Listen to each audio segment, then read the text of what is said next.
স্বাদ ভক্ষণ একটি প্রাচীন হিন্দু সনাতন ধর্মের প্রথা চলে আসছে। গর্ভবতী মহিলাদের ক্ষেত্রে এটি করা হয়ে থাকে।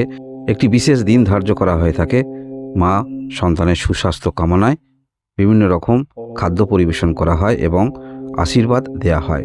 তাই এই ফাল্গুন মাসে 1432 বঙ্গাব্দে যারা স্বাদ ভক্ষণ করাবেন অবশ্যই শুভ দিন দেখে, যেহেতু করাচ্ছেন শুভ তিথি ধরে করাবেন, কারণ শুভ দিনে শুভ কাজ করলে অবশ্যই শুভ ফল পাওয়া যায়।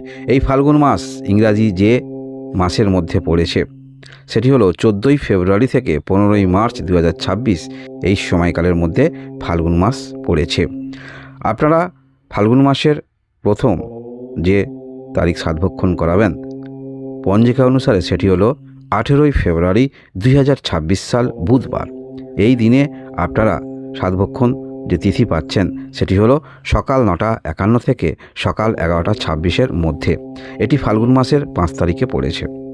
এর পরবর্তী তারিখ ফাল্গুন মাসের দ্বিতীয় যে তারিখ আমরা পঞ্জিকা অনুসারে পাচ্ছি সেটি হলো মার্চ মাসের 1 তারিখ 2026 সাল। শুভ দিনটি হলো রবিবার।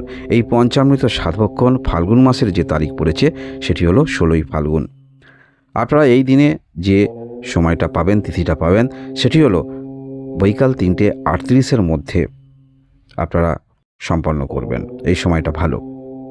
আপনারা যারা মা হতে চলেছেন অবশ্যই আপনারা ডাক্তারি পরামর্শে থাকবেন এবং ভগবানকে স্মরণ করবেন। আপনাদের মনস্কামনা পূর্ণ হোক, ভগবানের কাছে এটুকুই কামনা করি। ধন্যবাদ।